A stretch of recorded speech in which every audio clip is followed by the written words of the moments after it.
the three little dots at the bottom? I got it. Yeah. Thank you. Yeah, thanks for the reminder. So everybody should have got a PowerPoint to kind of be able to reference to. So hopefully this will be helpful. But what is curriculum? Curriculum Academic Standards Committee is actually a subcommittee of the Senate. And curriculum is responsible for studying, reviewing recommendations, and advising in the general area of curriculum proposals, procedures, as well as academic standards. So we have to make sure that everything on our course outline is in alignment with what Chancellor's Office and Ed Code and some other people that require of us. So as a committee, we wade through it and make sure that it's going to be acceptable and not have any problems when it is submitted. And we got the primary responsibility for development, review, renewal, and recommendation of curriculum to be approved by the board. So after the curriculum committee looks at it, it goes on to Senate, and then Senate reviews it and then approves it, and then it goes on for board approval. Only after board approval are we able to submit to the Chancellor's Office. This year, myself and Tom are co-chairing curriculum. And if you do have things on curriculum, we do meet at the first and third Tuesdays of every month. And we're in HU 206 as well as Zoom. And we're going to kind of make it so that you have to be there if you have anything on curriculum, or at least have a conversation with Tom and I, because sometimes it will, yes, Tom Downing, thank you, Adam. Sometimes questions come up, and unless we talk to the person that submitted the curriculum, we may not know the answers to that. So sometimes things get delayed, things get tabled because of that. So if you do have anything going through curriculum, please try to show up, or at least have a conversation with Tom Downing or I, and that way we can make certain we can answer any questions that may come up. Any questions? And we are doing the big push starting this year and onward to, if you want a change for the coming fall, so it'd be fall 23 now, to get it in before the December meeting. That's really just to allow all the changes to really take place in the spring, so that we're not rushing to get stuff into the catalog late spring like we have the couple years in the past. So that way we can have everything set, all textbooks, and it can be all good for when Fran rolls out the fall schedule in about March. Yeah, and the other reason that's important is it takes time for Chancellor's Office to look up through, but you can't make any curriculum changes that after students can register, and that sometimes is a big problem. Like, hey, I want to get a textbook change. Well, you can't do that after students are able to register. So if the time frame gets tight if you can't do that. So. All right, and as we go through this, please feel free to ask any questions you may have. We are here to help you, and we just want to share the curriculum process. I have a statement if I can. Yeah, go. Yeah. So when you do submit new curriculum, new courses, it's really beneficial to come to Senate and give us a little update as to what curriculum, what you're doing, what's going on with the new class or new program. And so there's been some times in the past where we've had it, we haven't had the discipline faculty, and so Kenzie has to kind of talk about it, or Chad will talk about it a little bit. But it's really beneficial when we have the discipline faculty come and discuss the changes. That's all. Thanks. Yeah, great addition, because it's always helpful to have faculty there to share what is going on in their classes and programs. So what goes through curriculum? Obviously, any course program revisions, any new courses, certificates, or degrees. So if you inactivate a class, for example, that's going to affect probably a certificate or a degree. It gets really tricky sometimes. People don't realize maybe all what degrees or certificates maybe their classes are in. So you just need to be aware of that. Any changes to SLO maps and PSLO maps, those all have to go through curriculum as well. So another point on the mapping is that, and we're going to discuss this a little bit later, I think, that The map does not dictate what the SLO is. The course outline of record does that. So if you need to change a learning outcome, that has to happen on the course outline. Just because you update the map doesn't mean that you did that. We ran into a few problems with that this over the fall, where the map was different than the course outline. That created some issues. So remember that course outline dictates what the map is, not the other way around.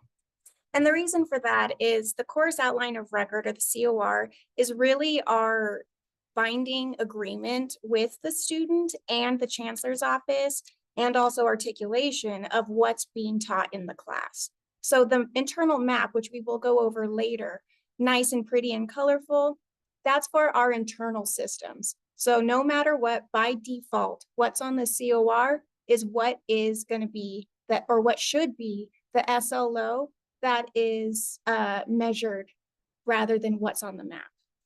That becomes important as well, as to make sure the map is accurate, because that is where our institutional effectiveness department actually pulls data that gives your program based on those maps. So, and of course, that's an accreditation issue where we show alignment between our courses and our programs, and then all the way up to our mission. This is the phase of it. It's where it all starts. So moving on, the course and program revision. When to make reviews, or when to review and make changes. Really, whenever you want. If you want a new textbook, send it through to us. If you want to change an SLO, send it through to us. But also another thing, when you will look at every course and every program, and that certificate and associate's degrees, is during the IPR process. So for CTE, every 2 years, you will look at all of your curriculum and review it. And then for non-CTE, it's 4 years. So you will always be looking at your curriculum. You can wait to update textbooks or make your updates and changes for the IPR process, or you don't have to wait. You can do whatever you like. Just another note on that. If you are, for example, going to do your program review next fall, get started on the curriculum in the spring, because that ends up being a lot bigger chore than people realize sometimes. And it will make your fall timeline much easier to beat. So, and then I think we cover this later too, but make sure your textbooks, they got to be within 7 years. So just kind of be aware of that as you're reviewing it. Yeah. So when we look at the course outline of record, or the COR, when you submit it for changes, there are several things that we will look at. We will look at that 7 years for the textbook publishing date. This is especially, actually it's required for transferable courses with few exceptions. If it's a transferable course, meaning it's a course that's numbered 1 through 49, then your textbook needs to have a publishing date within 7 years. Another thing that we're looking at when we get your CORs is we have to have the total student learning hours listed on every COR, not counting non-credit. It's optional for non-credit. But for all the other courses, we need to have these total student learning hours highlighted here. And how that's calculated is you have your lecture hours here, and then you double it. So for 51 hours of lecture, you're going to have 102 expected hours outside of class. Now, this does not mean, it's required to have this on the COR for the chancellor's office. They've been kicking back CORs to me when I submit them if they don't have this language, even though it doesn't really mean too much or add too much. So another point on that, yeah, it's not like you're going to hold your students accountable. Oh, you only got 101 hours, you're going to fail. That's not it's not going to change how you teach the course. Another note on that is if you have a lab component to it and you have outside of class lab homework, then you would add half what are your lab hours to that as well. And then you would have your total student learning hours with that included in it, if that fits. I think there's only a couple science classes that I am aware of that have that. There are normal labs, no outside of class hours. You just do like 51 hours lab, and then you do 51 hours total student learning hours. So that's what it would end up looking like for a lab. And then another thing that I really take a look at when I get a COR, I moved slides. When I get a COR is I want to make sure that the, hold on, let me see who just joined. New team, hello. When I get a COR, I want to make sure that the hours match the units that are listed on the course. And how we calculate that is you do the lecture hours and out of class hours, you would add those together with the lab hours and divide it by 51. And then you round down to the nearest half unit, and that's how you calculate it.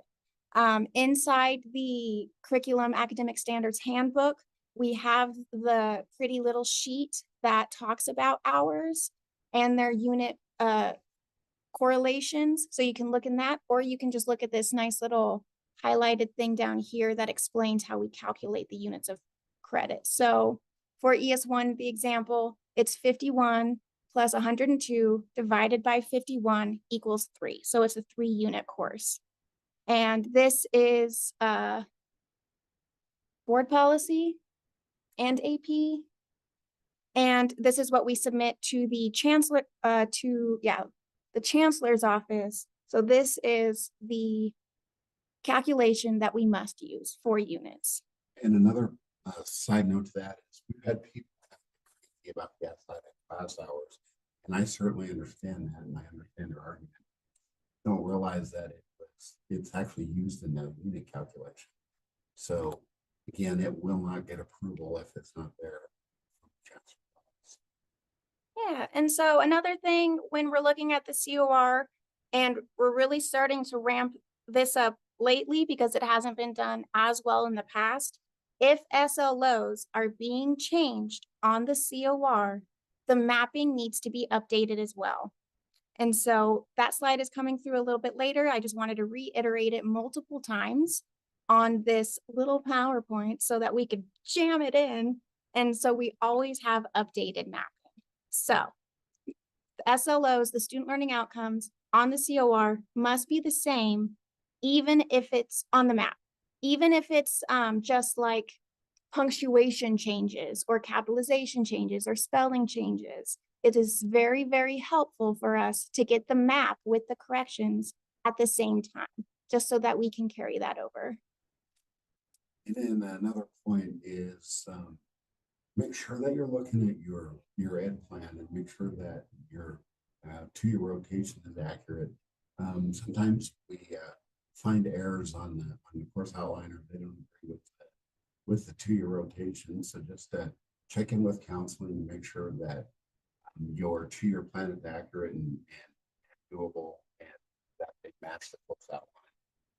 Yeah, and the scheduled offering is also important because if you remember the SLO, what's it called? Assessment plan that is pink and blue and kind of shows you if you need to do either even or odd SLO measures for the semester, or if you need to do all the SLOs, that's based off of your scheduled offerings. So if it is offered like fall even, then you're going to have to do all your SLOs every single time.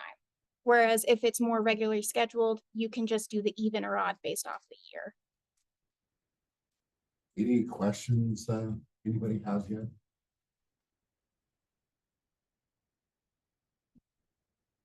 Okay, moving forward. So a big thing, we get some course inactivations. One thing that we ask is if you're, part of a program that has degrees, certificates, and you're inactivating a course, just double check that it is being removed from those certificates and degrees. And that is just on the program revision form. You just send that in, say, hey, I want to remove AT 20 from, I don't even know if that's a class, Okay, it used to be. See, it was inactivated and it was removed from the degrees. I'm assuming, Chad. Okay. So we just really need to make sure that we keep our curriculum process as clean as possible. There are some times where it gets real busy and we, kind of miss things. And then 2 years down the road, the catalog still has a course as part of a degree that's been inactive for 2 years. And so that just serves as a disservice for the students because they think that course might be still offered, but it's not. So we just need to make sure that we're giving our students the best plan possible so that they know what they're able to take. Okay. And then for your own time, because you guys all got this PowerPoint in an email yesterday, Colleen Baker did a video. It's about 40 minutes long and it goes over basic revisions to the COR, how to look over the COR when you're doing the IPR process. And it's accessible through this link. Take a look at it, watch it. It's delightful and it gives you the basics of what to look for when you are reviewing your curriculum.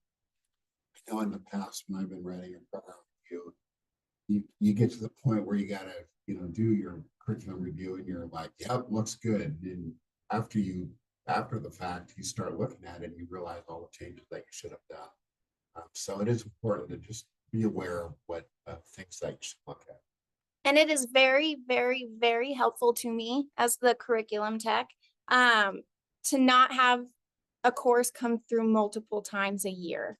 It's just a cleaner process if all changes are submitted at once. And then that way, nothing is missed by me. If I accidentally miss something, I don't like doing that, but it does happen. So if just everything comes through at once, through one revision, preferably in the fall, or if you want to get ahead of your IPR and submit your curriculum the spring before. So everybody who has an IPR next year, like Chad, his is coming through because he had this year off. He can submit all of his curriculum this coming spring semester and it will count for the IPR review. So you don't have to wait until fall. Any questions? So on the degree and certificate revisions, what do we look for? So again, if you're adding or removing the course, is the advising plan being updated as well? Again, check in with counseling on that. Also, your PSO map needs to be updated and attached. So sometimes this gets tricky if a person adds a class to a degree or certificate, and then suddenly their program learning outcomes don't match and don't align with that particular course. So then you got to take the learning outcome from a course, add it to your program learning outcome, and obviously do that for the map. So make sure that you're reviewing those as well if you do any additions or inactivations to a degree or certificate.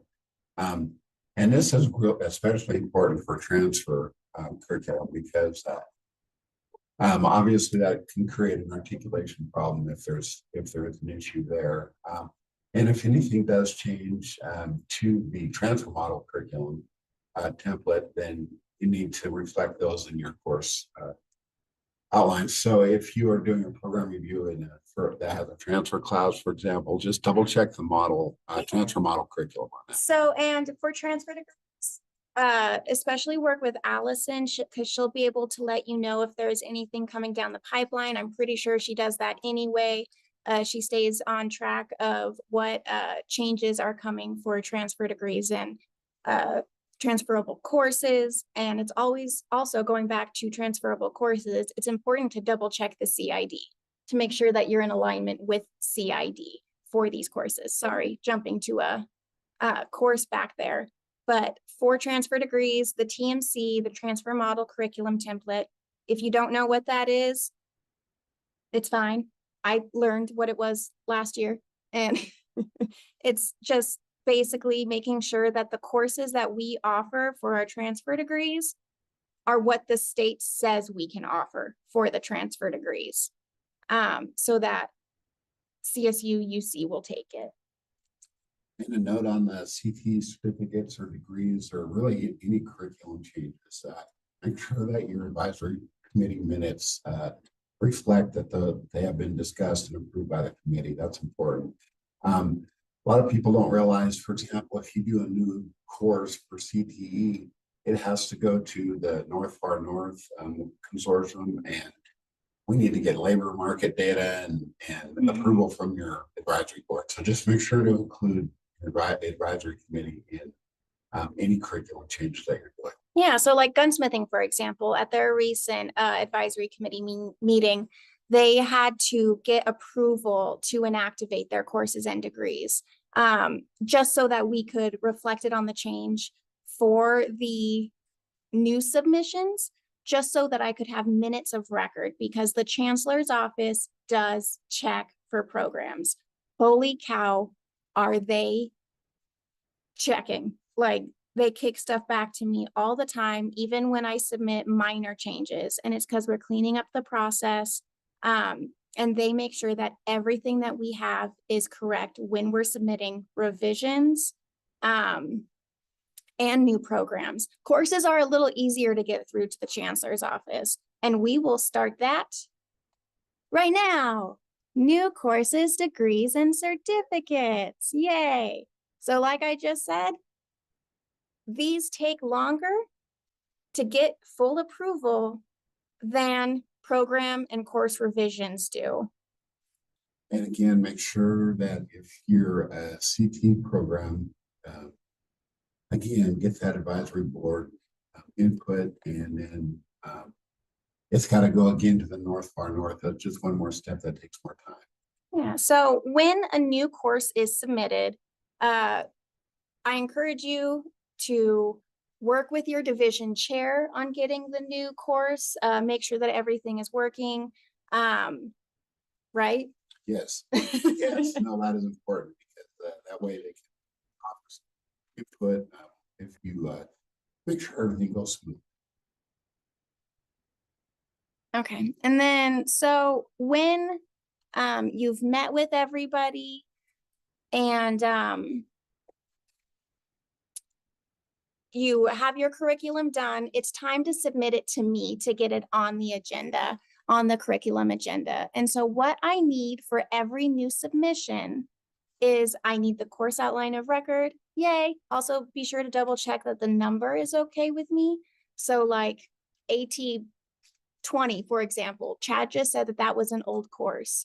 That means I will never be able to use the number AT 20 ever again. Even though the course has been inactivated for years, you cannot reuse course numbers. And that's just a chancellor's office thing. They don't want us doubling up. So if you're unsure if a course number has ever been used, you can double check with me and I can look it up. It's a very quick process. So when you submit to me, I need, in addition to the new course packet, which I did not list on this, that's very important. New course packet, yay. I need the course outline of record, the SLO mapping with the ISLO and GESLO filled out, the little boxes on the left-hand side. And if the course has a recommended prep, a prereq, or a co-req, I need the content review form. And that's just a very confusing form that you will have help filling out from the curriculum chairs and Allison Somerville. Do not ask me, please. And so I need that. And then again, if it's a CTE course, I need the advisory committee meeting minutes approving this course and the committee voting to approve this course. Okay, so the curriculum process for new courses. Every single new course has to have 2 reads by the curriculum committee. So that's the first read where it's in discussion. And then preferably the faculty member is there to give us an idea of what the course is going to be, how long it's going to be taught. If it's CTE, is it going to be a short-term class or is it going to be semester long? And then the second read by the committee is for approval. And then once I have that committee approval, I send that course to Adam to get on the academic senate agenda. And again, faculty, please show up to the Academic Senate meeting to give a little brief description of the course that's coming through for approval. And then after it goes to Senate and it's approved, it goes to the Board of Trustees. Board of Trustees approves it, and then I can submit it to the Chancellor's office. Now for courses, it's typically a 3-day approval wait for courses. And so it's not too long for courses at all. And then once I have it from the Chancellor's office, it's entered into the local system, data teller, colleague, whatever you want to call it, and it's available starting the next fall semester, with the exception of some special cases with dean and dean. Yeah, it's basically just dean approval. So like, you know, there are some fire science classes that CAL FIRE says, hey, we need this next month. We're able to do those ones because they are basically They're a requirement like a Yeah. lawyer or something like that. That's really what drives that. So we can do it in some situations. We don't like to, so please don't ask us. But next fall semester is the process. Another note on submitting anything to curriculum, make sure that you submit by the Thursday before the meeting. Tuesday, Or the Tuesday, sorry. yeah. Because a lot of people don't realize all the stuff that goes on in the background. There is tons of signatures that are required on all those forms, and Makenzie has to chase people down, and it can get kind of difficult to get, for example, math. If you do a math revision, imagine trying to get all the math faculty to sign the form. And so it's important to make sure we have time to do that. Yeah, and there was one week where Chad didn't sign my stuff for like 2 whole weeks. It was awful. I think he had COVID though, so it was fine. Yeah. Oops. And then, so likewise for new degrees and certificates, the process is very similar to that of new courses. However, it takes drastically longer. For new degrees and certificates, it takes a minimum of 2 months for the first review from the Chancellor's office after I submit it. So, you know, we have the 2 curriculum reads, it goes to Senate, it goes to the board, and then I submit it. And I have not had one yet where it's been automatically approved the first time they see it. They usually kick it back to us. And even for minute little details like, I don't know, I misspelled a word, they will kick it back.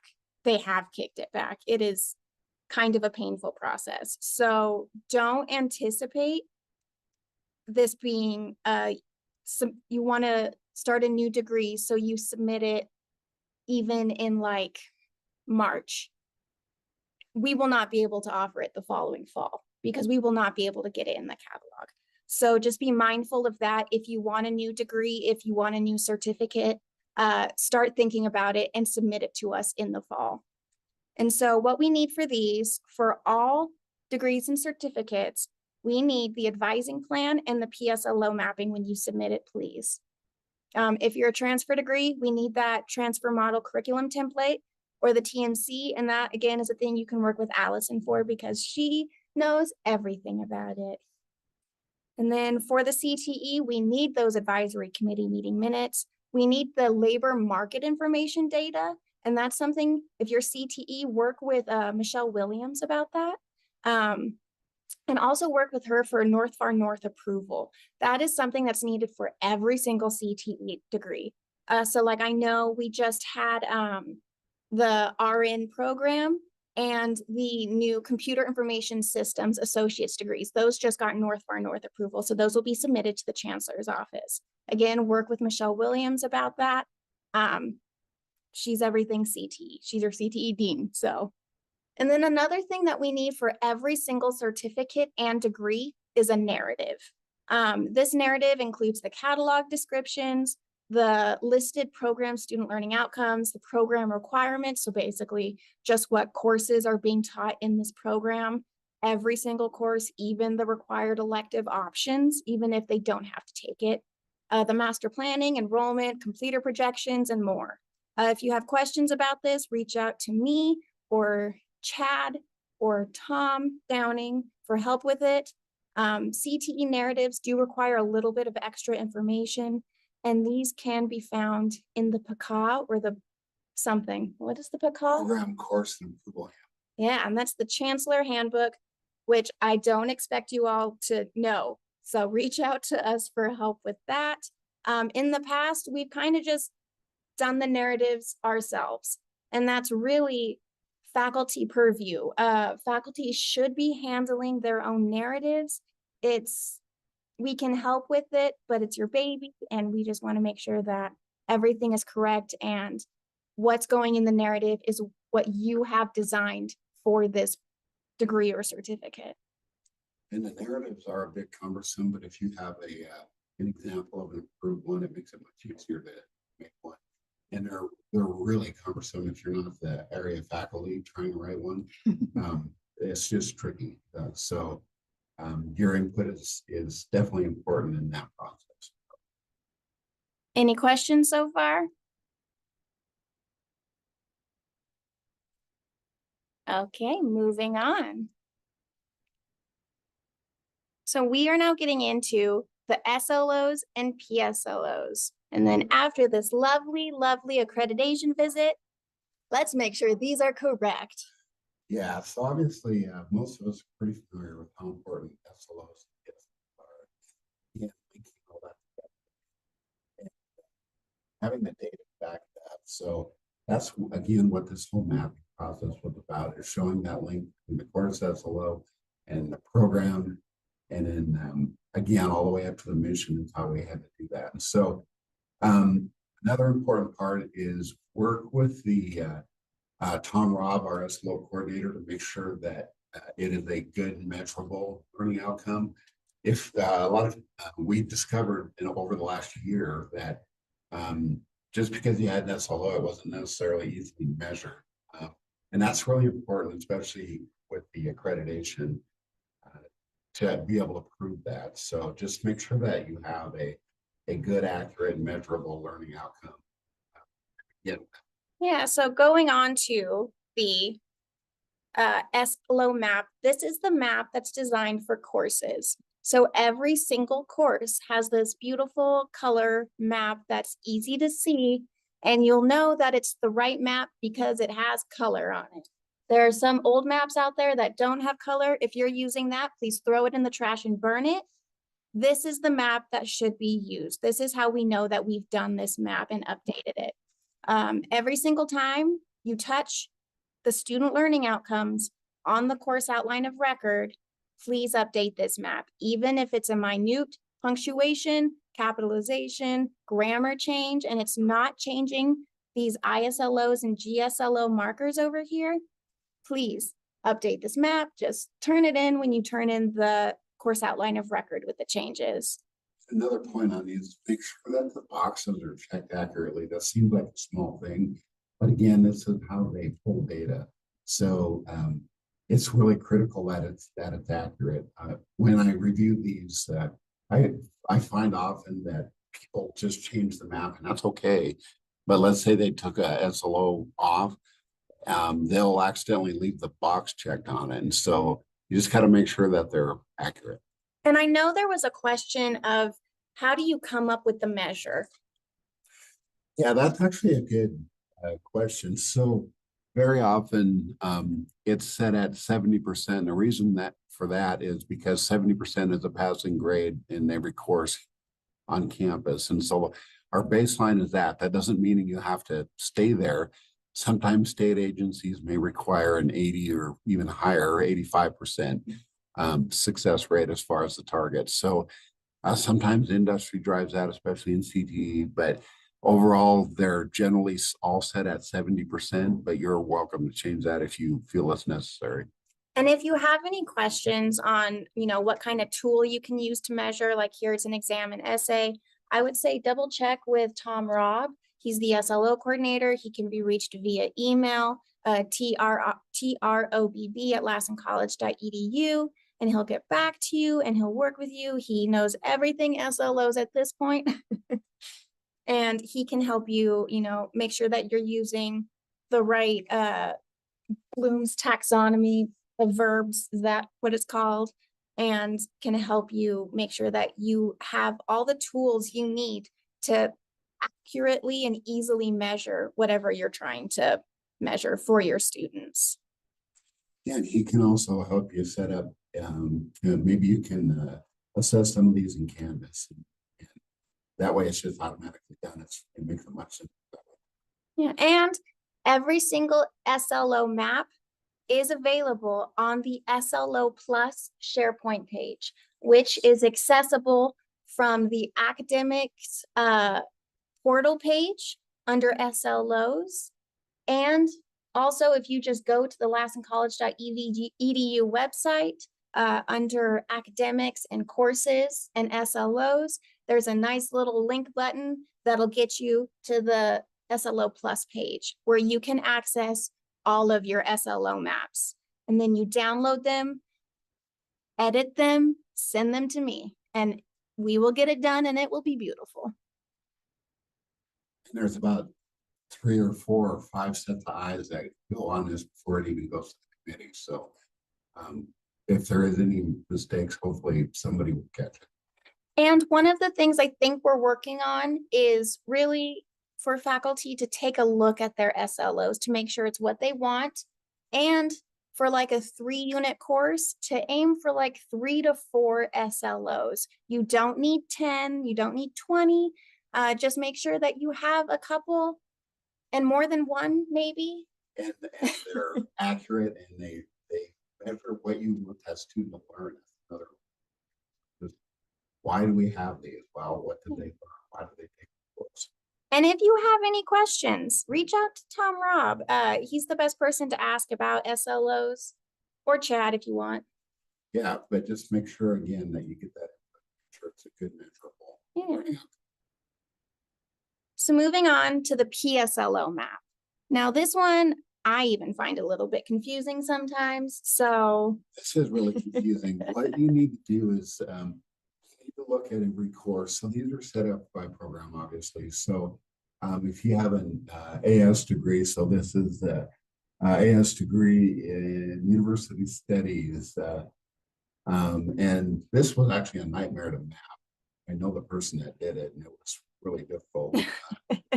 But what you need to do is you need every course that's listed in the program, you need to look at their learning outcomes. And every course learning outcome has to map up to one of the program learning outcomes. And so you just specify by what number SLO it is. So SLO number 1 means PSLO number 1, you put the number in there. It does get a little bit confusing on there. And again, this is important because this is where the data is driven from. And we need to prove that linkage. This was a particularly tricky one to prove accreditation wise. So it's important that these are accurate.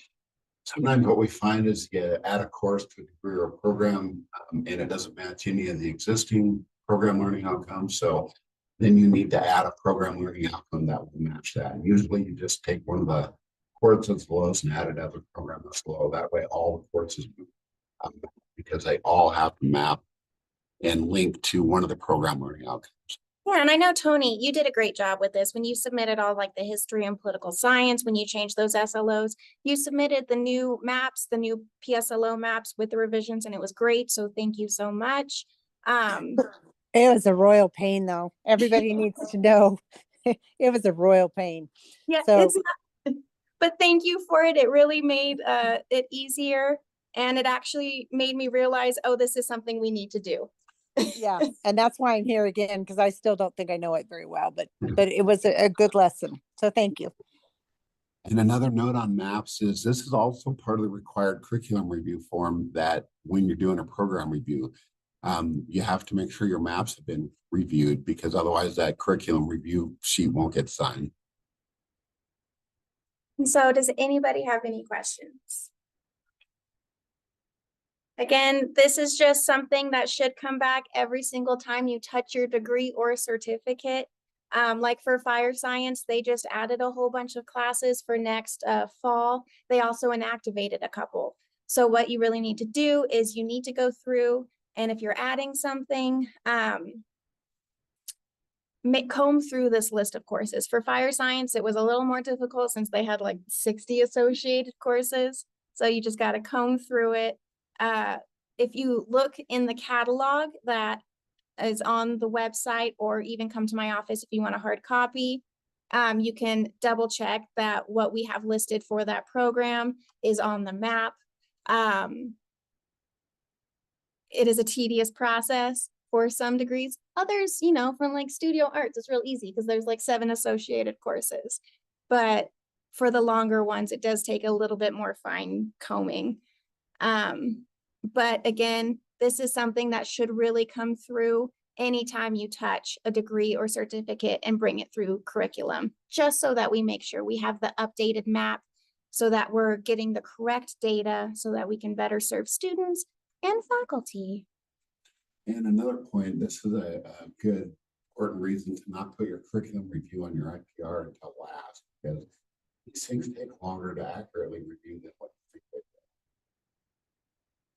Yeah, so on this lovely little sheet, we have where to find some forms. So if you are touching a course, even if it's coming through for no change, because for IPRs, you need to make sure that you have reviewed every piece of curriculum, which means even if you're not changing a single thing on the course outline of record, it needs to come through curriculum committee as an IPR review, no change. And that can go on the course revision as well.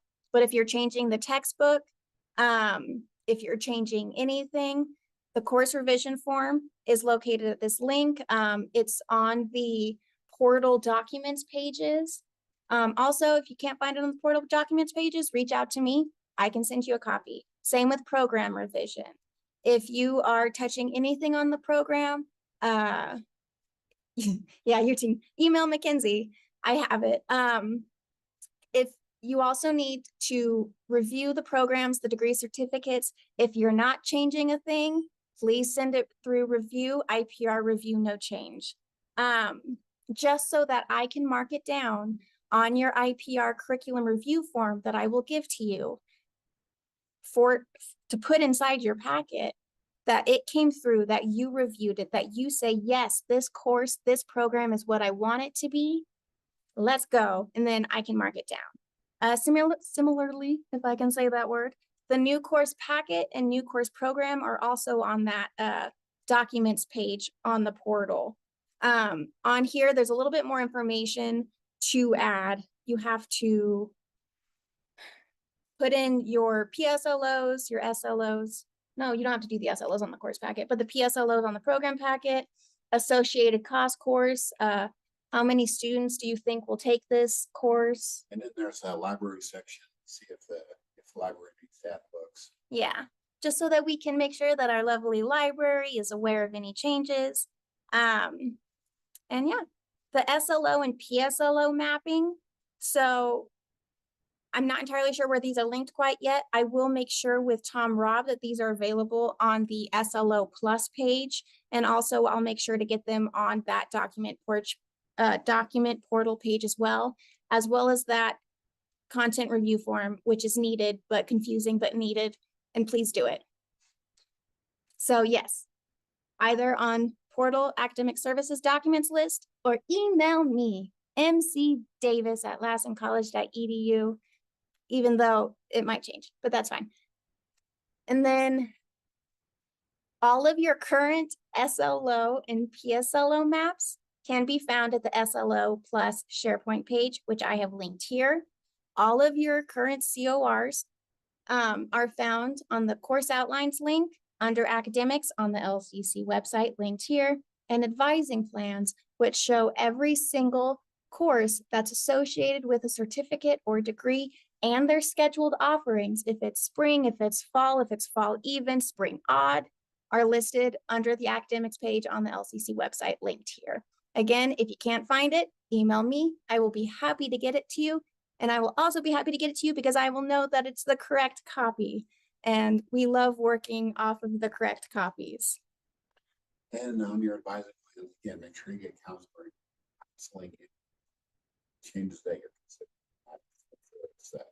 It's good with the counseling. All right. So Have you not had enough to learn about curriculum? Well, be sure to read the Curriculum and Academic Standards Committee Handbook. It is super fun and full of information. And if you are creating a new course, creating a new program, this has a lot of information you will need. And basically, if you ask us, we will tell you what's written in the book. Yes, and that handbook is handy. We refer to it very often in the committee, so. And you can find that as well on the portal under the documents. And also you can find it on the website, lassencollege.edu, under the curriculum committee tab. So those are lovely resources to have. So if you can't get enough, feel free to check those out. Also, I can email them to you. And then if you have any questions about anything today onward, email or call me or hit the chairs. We will be happy to help you where you need it, so. Are there any You questions? guys, that was great. Appreciate it. Thank you. Yeah. Okay. Thank you so much. Feel free to ask any questions. We'll stick around for a couple minutes. But thank you for joining us. Thank you. Thank you.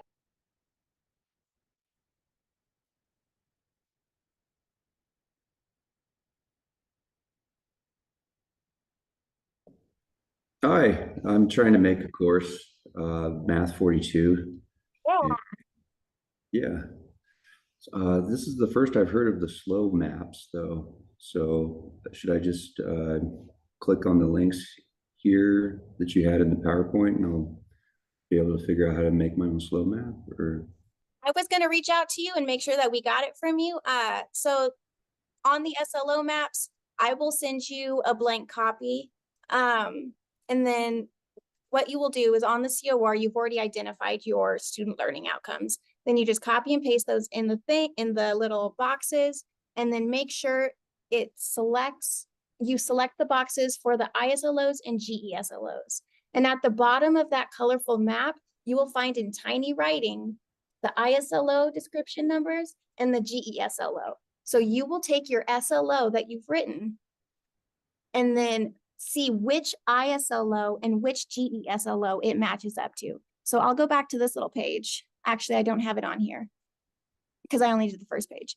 I'll email you. On the second page, bottom of the map, it has two big colorful boxes with the descriptions. Yeah, and it's pretty easy when you read your learning outcome that's on the course. It's easy to match it up to, it's like, oh yeah, that matches that GESLO.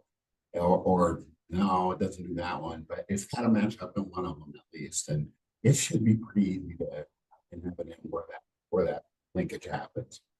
And if you have any questions, reach out to Chad. If you don't know which ISLO or GESLO it matches up to, Chad or Tom Robb. By the way, ISLO is the institutional learning outcome, and GE is the general education student learning outcome. That's what those are. okay, thank you. Have this acronym alphabet that we throw at you, assuming everybody knows what it means. But Yeah. it's really confusing. This was the slows were the only things that the math faculty talked about when we were designing the course. So I think everyone's happy with the slows now. So Yeah. And so I have your new course coming through for its first read at this November 29th meeting next Tuesday. And I was going to make sure we had that SLO map by its second read in December. So we're on track. It's all good. And yeah. I can't go to that though because I teach Tuesdays. During that time. That's all right. You can reach out to Tom or I and I've been looking at those emails. I'm in on that chain too. And so hopefully between Colleen, myself and Tom, but Tom or I will probably be reaching out to you just to make sure if there's anything that you want us to know or if we have questions about it. That way we can explain to the committee and avoid a delay. Okay. All right. And if you do need help with this, feel free to reach out to me. Thanks, Chad. All right. So are there any other questions? No. Well, thank you all for joining, and I hope you have a wonderful Thanksgiving. Thank you. Happy Thanksgiving.